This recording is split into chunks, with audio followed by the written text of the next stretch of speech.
Hi, YouTube friends. It's me again, and Becky. Hello. I know it's been a while since I posted a video, but a lot has been happening since the last month since I posted. I can't remember the last video posted. I think it was the one that I hadn't slept for 8 days, and I had to end my live stream early because I really didn't feel good. Well, a couple days after that, Mackenzie, who isn't here, cut her thumb open with a utility knife. So we ended up going to the ER, and I went too, and I asked them if they could give me something for sleep, and they did, and I slept. But then, all I was doing was sleeping, so I thought I was just playing catch up, and it didn't get any better. And then I house sat for Becky, and I was still just sleeping all the time. I called off work a couple of times. My doctor wrote me off work for 4 days to try and get my body clock back in a rhythm, but nothing was helping, and I just didn't understand what was going on. So 3 weeks ago yesterday, that would have been the 1st of August, I went to my therapy session in the morning, and I had a meeting with my peer support after that, and everything went well. I told them everything was all right. I was struggling, which I had been for several months, but I was okay. I could go home and just deal with it. I got home and things got a little rougher, so I called my doctor's office to see if I could get an emergency appointment. But my doctor was out of the office till Monday, and there were no prescribers in the office until Monday as well. All the doctors were out. So I was like, all right, I guess I have to deal until Monday. Well, that didn't work. That night, my emotions bottomed out. And I ended up going to the emergency room because I was suicidal. And Becky helped convince me that the safest place to go was there. And I went before I self-harmed. So I was really proud of her for taking action right away rather than waiting until something, bad happened or self-harm or whatever. So she was amazing and just taking action right away when she knew familiar place and where it usually leads, right? Yeah, that's not normal for me. Normally I self-harm first. Normally those emotions take over and then I get suicidal. But this time the emotions just seem to drop right out from under me. I think it's important to know how long it has been since you went in for what we call a tune-up. Right. The last time I was in the hospital and the last time I self-harmed was 14 months ago. That's a massive change for me. I used to go into the hospital psych unit every couple months or so, and at one point I was in there 6 times in 5 months. And now the last time I was in there was June of last year, and now it's August. So yeah, I'm proud of that because it definitely shows progress. Mm-hmm. So I got to the psych unit on the 2nd, just because I went into the hospital just after midnight of the 1st, really. So the 2nd, you know what I mean. Mm-hmm. And they got me to the psych unit around 8 a.m. on the 2nd. And we did the normal, all the paperwork and everything. And it's the psych unit in my town, so I've been there before, and I know some of the staff. A lot of the rules have changed. It's gotten stricter, but that's because the Joint Commission's going through and regulating all the hospitals. So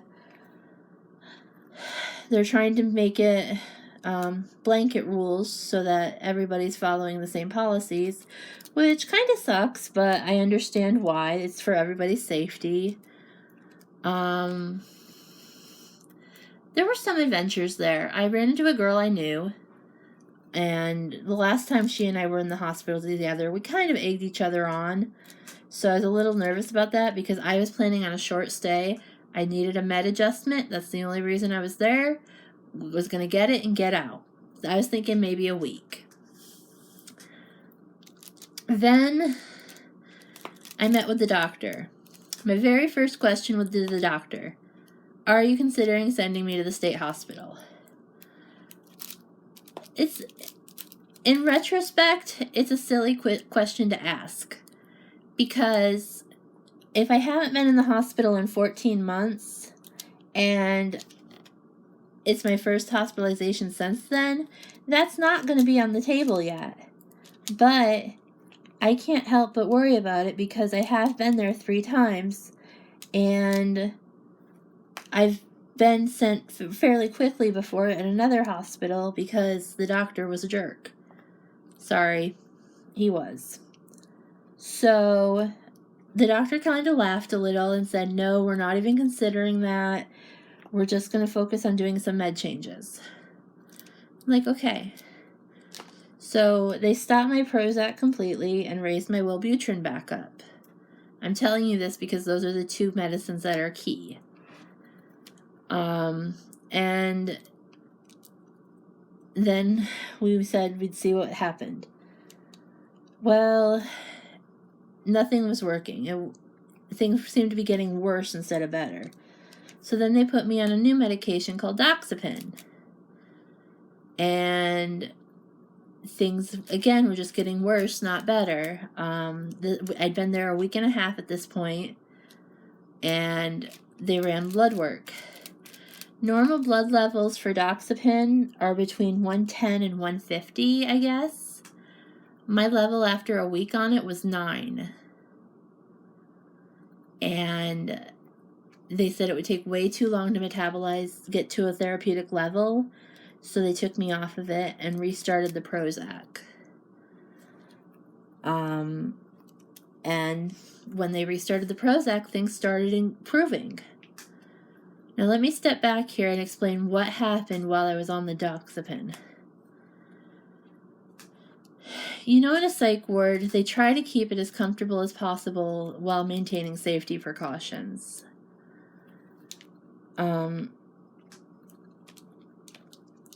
This is hard. I have never been so low in a psych ward as I was this time, emotionally.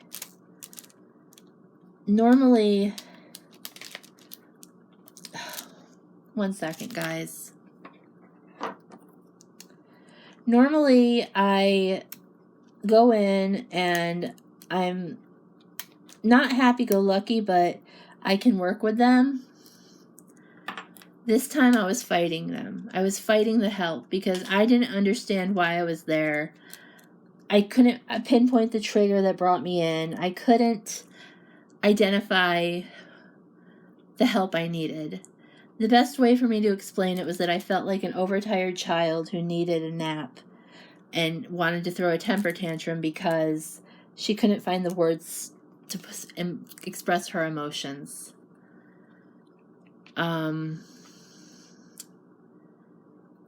Then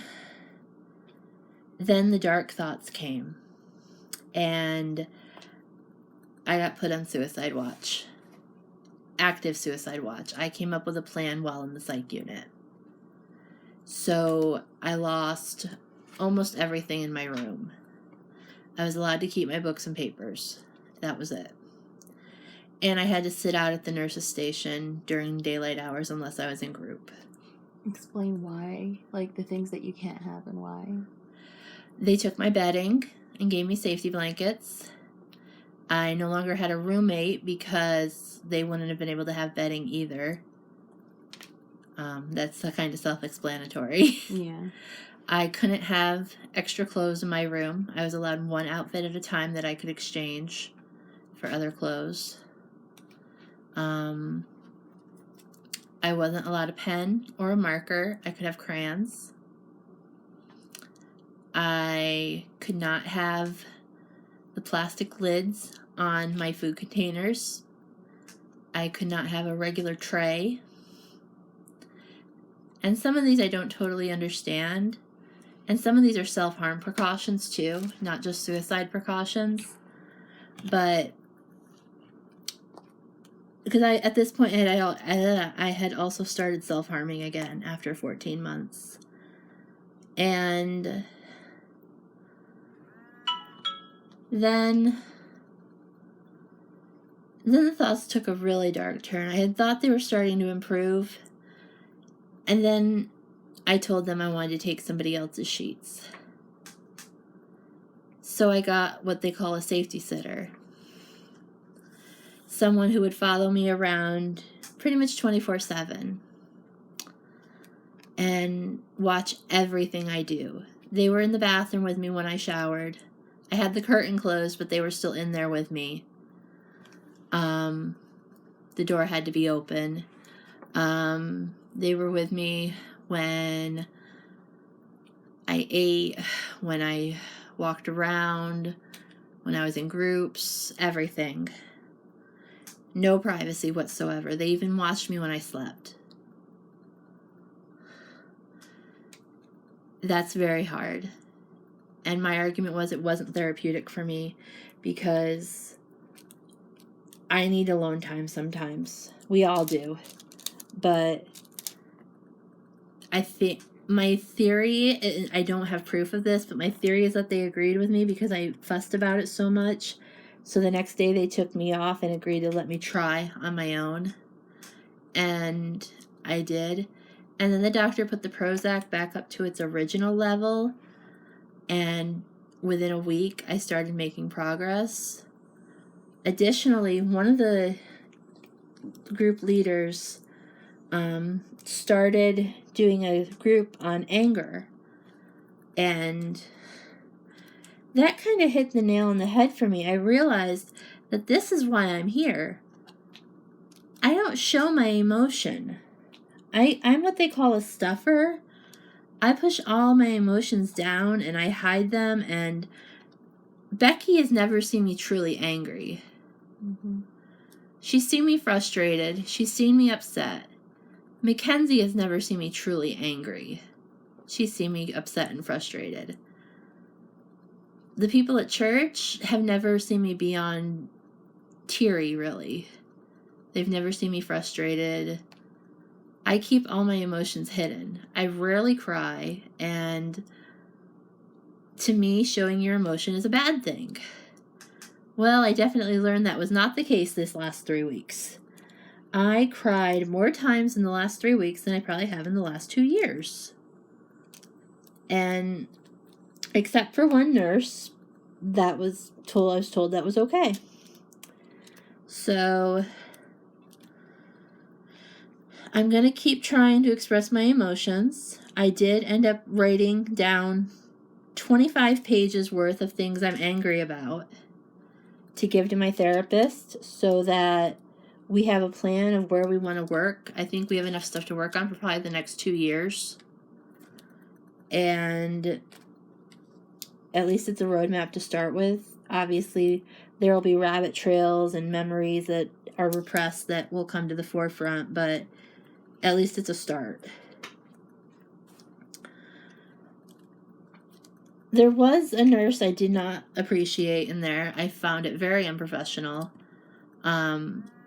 She yelled at me. She didn't yell at me, but the second day I was there, I was explaining to the group's called What's on Your Mind.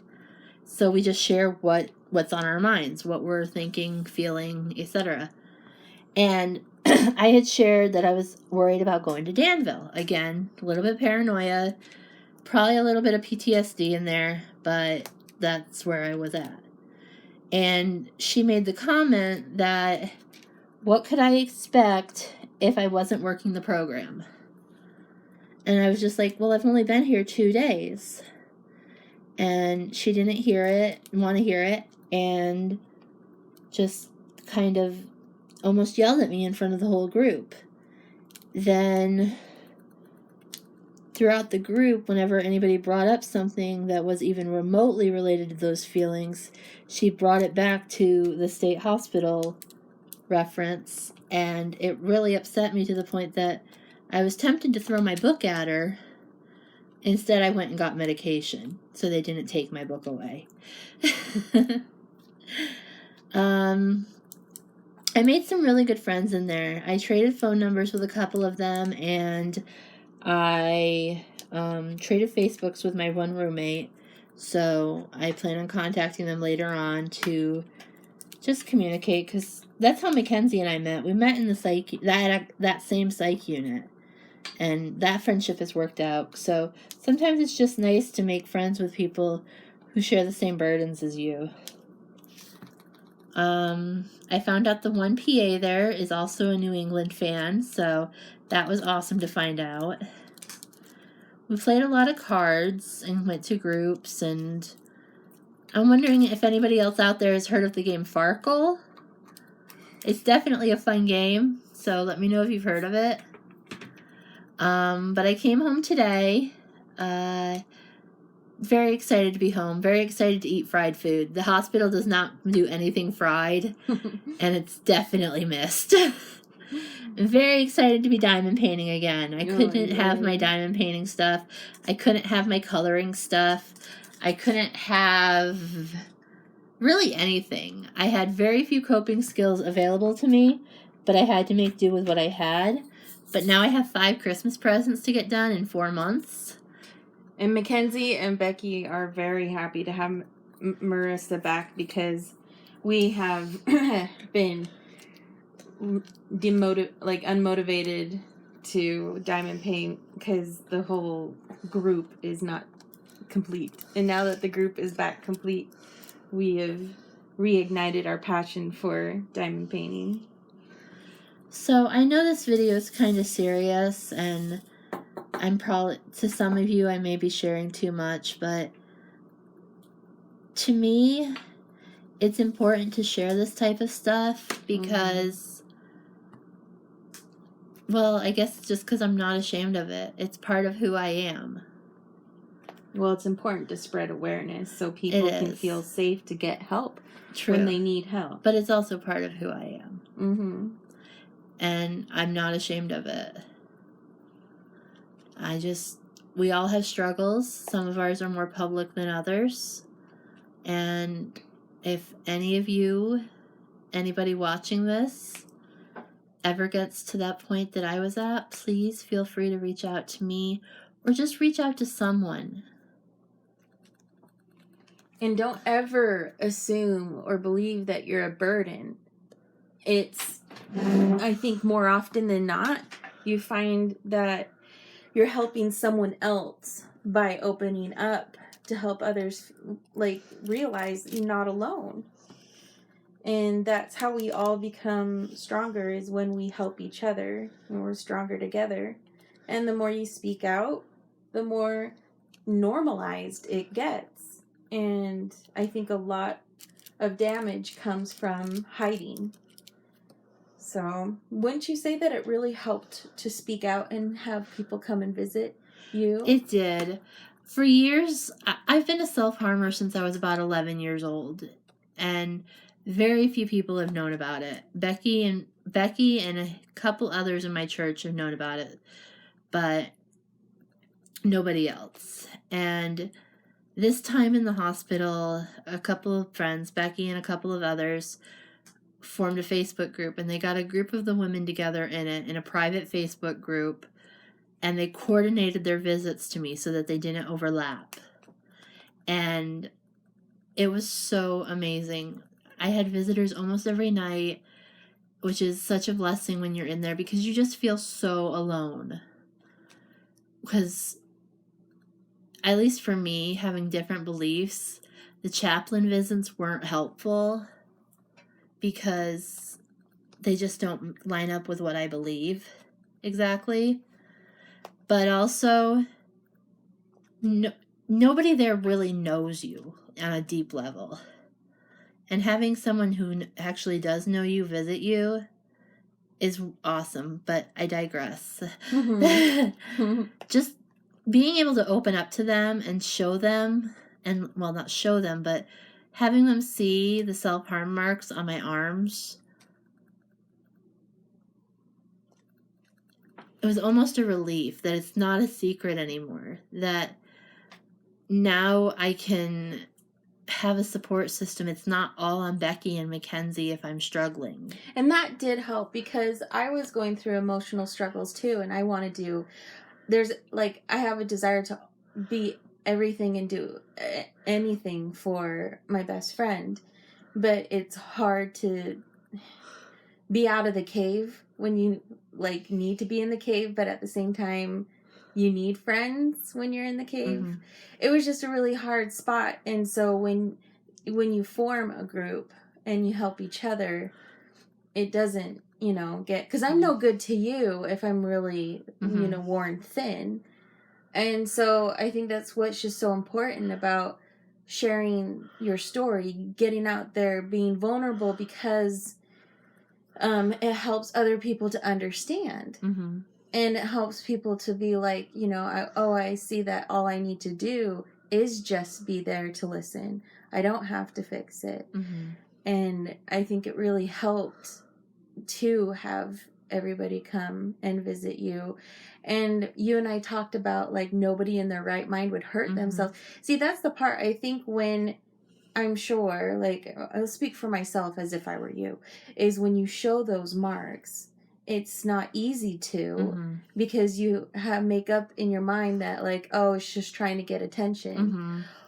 Well, there's some truth to that statement, but it has a different definition than what people, think, because, yes, a part of you is wanting and needing attention and just saying, help. I need help. The part of me that's rational and logical, I'm trapped in my mind. That part of me is reaching out for help, saying I'm hurting myself. Nobody in the right mind would do that. And so, by getting vulnerable, people come to learn that, I've seen you in that state of mind, and then I see you when you're level. Oh, okay. I can understand better, that behavior.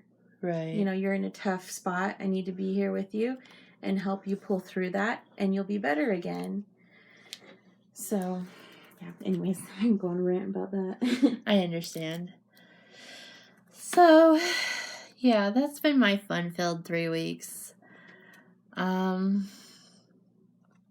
It's been an adventure. I'm so glad to be home, because if I hadn't come home when I did, I would have started regressing and losing the progress I made, because that's what happens in those places. You get to a point where you're at your peak recovery, and then you start to go downhill again, because you're trapped within the same 4 walls. Well, not the same 4 walls, but the same perimeter on the floor, and you can't go outside, and you can't get away from these people. You can go in your room, but you can't shut the door, except unless you're taking a shower, and they do 5-minute checks anyways, so every 5 minutes they would be opening your door regardless. And you can only go in one of the lounges, which is where half the people are anyway. It's a very uncomfortable place to be, to be blunt, but it's a necessary place to be when you're suicidal. I was not happy about going at first when I went, but now I'm glad I went, because if I hadn't gone, I wouldn't be here now.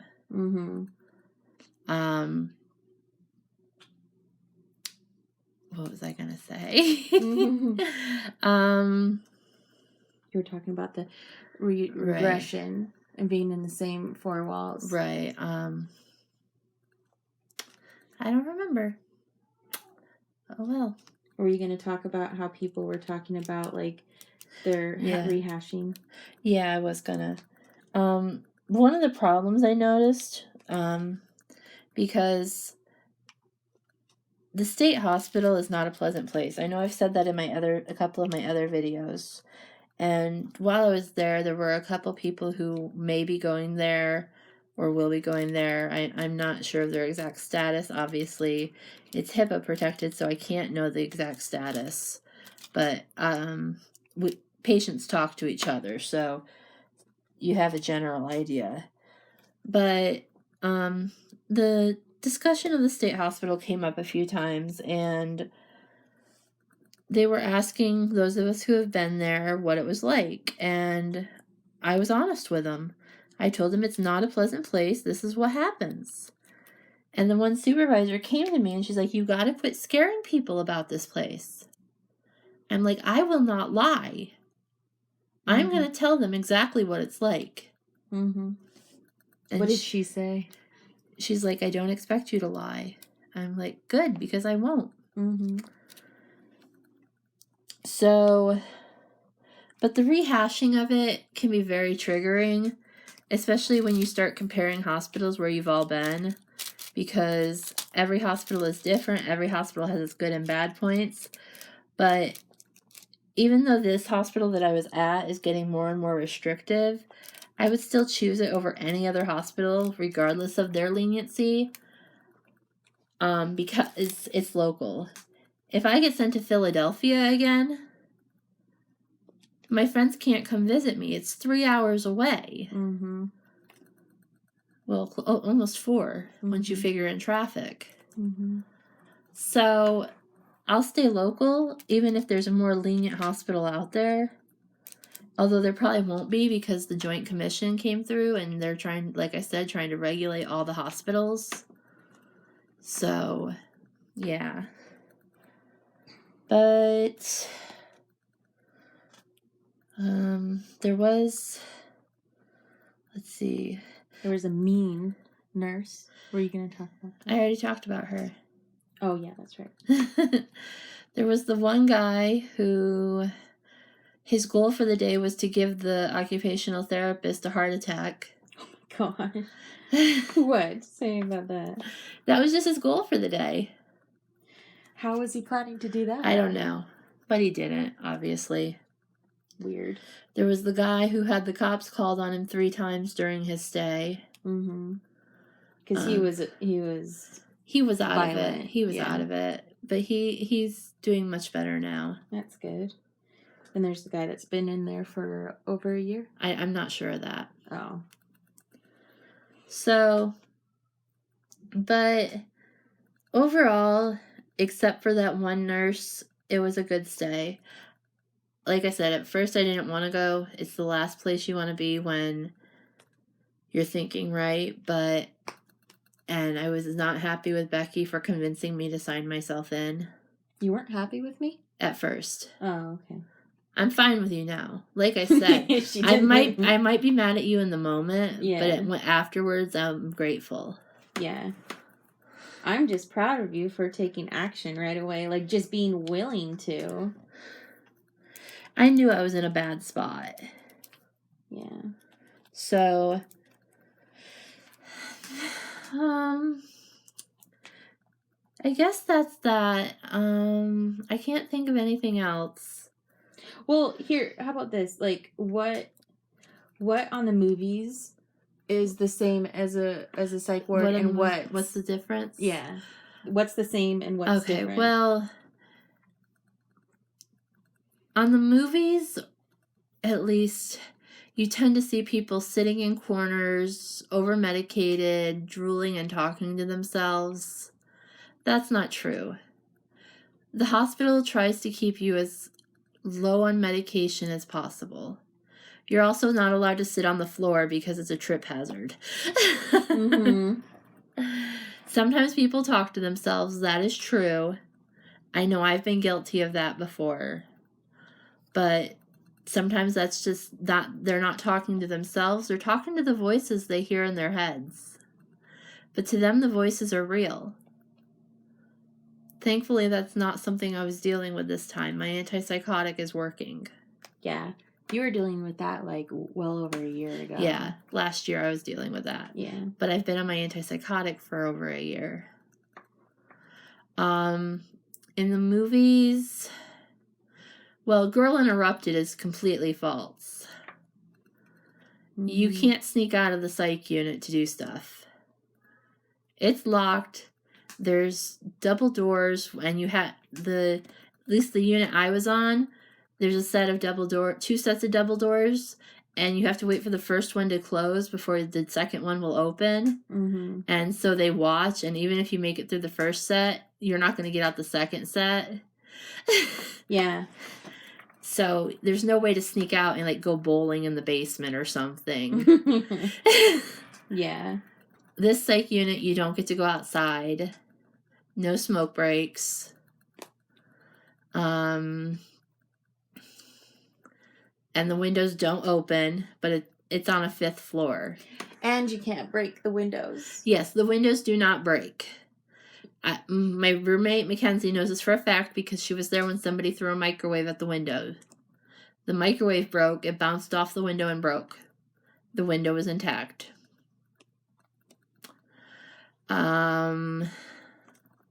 What else do you see in the movies? You watched more of these type of movies than I have. Well, there are... It's far more... I think the movies romanticize it, in my opinion. Yeah, romances can happen in the psych ward, but they strongly discourage it. Because, well, no, I'm saying romanticize it to where somebody would think that it would be fun to go there. I mean, I say that because, like, I'm sure some psych wards, like, they do have beautiful gardens that you can go walk around or whatever. And there's, like, rooms where you can do, like, a lot of games. It seems more comfort. And maybe that is more, like, from in the past. But coming to visit you, it's, like, the bare minimum of anything. Like, everything's, like, the same color. It feels like you have as decent of a bed as possible. It's like almost like a styrofoam like rollout kind of a mattress. That's the new rules. It used to be a lot more easygoing. Yeah, I mean, that's because of the company that took it over. Yeah. Well, it just seems very like the bare minimum of like just enough that's livable. You can play games, but everything is so limited. Like, you have only a certain amount of books that you can read. You said that, like, doing a puzzle, but you have to take the puzzle apart. Mm-hmm. If, you know, you can't leave it out to finish. You have card games. And so there is, like, it's similar to what you see in the movies, but it just, once you're, like, there, it's very quiet. And very... Sometimes. Yeah, there's more comfort. Well, I'm not the one staying there. I'm just saying, like, because You were there on good nights. I've only ever visited a psych ward to, like, visit you. Yeah. Before you, I'd never been to one before. There have been times when we've had to leave our rooms and go in the common area because the cops were called. There have been times when nurses have gotten hurt because of patients. Yeah. I've been the one to go off before and have security called on me. Yeah. And given an IM injection because I couldn't calm down. Well, I think in most things, movies can, I say romanticize because it seems like, oh, you know, I get in there and it's... Another thing I'm thinking of, they do not lock you in your room. Yeah. They cannot lock you in your room. Yeah. They can lock you out of your room so you don't stay in bed all day. Yeah. But... which movie am I thinking? Patch Adams. Yeah. They do not lock you in your room. It seems like they make the bedrooms look more comfortable than they actually are. Like, do you think the bedrooms in the movies look more comfortable than the ones that actually are there? Because it's a nice open room. It's more room than I thought that you would have. It used to have more furniture. Yeah. Yeah. It just seemed like the bare... I think it was a lot my state of mind when I came to visit you in this visit. But it just seemed like, oh man, I would go stir crazy. Yeah. Like, I would go crazy being in there. Like I said, you reach your top point and then you've got to get out. Yeah, absolutely. Yeah. But yeah, I was locked out of my room. I had to ask to use the bathroom. Oh, that's another fun thing. The bathrooms there aren't full doors. They are... Velcro. Yeah, they're Velcro and plastic. Mm-hmm. And you can literally take the door off because it just Velcros onto the door frame. Yeah, just think of like the PE rooms or the PE gyms at school where they have those like gymnastic mats. Mm-hmm. Yeah, Yeah. that and put it on Yep. for the door. Yep.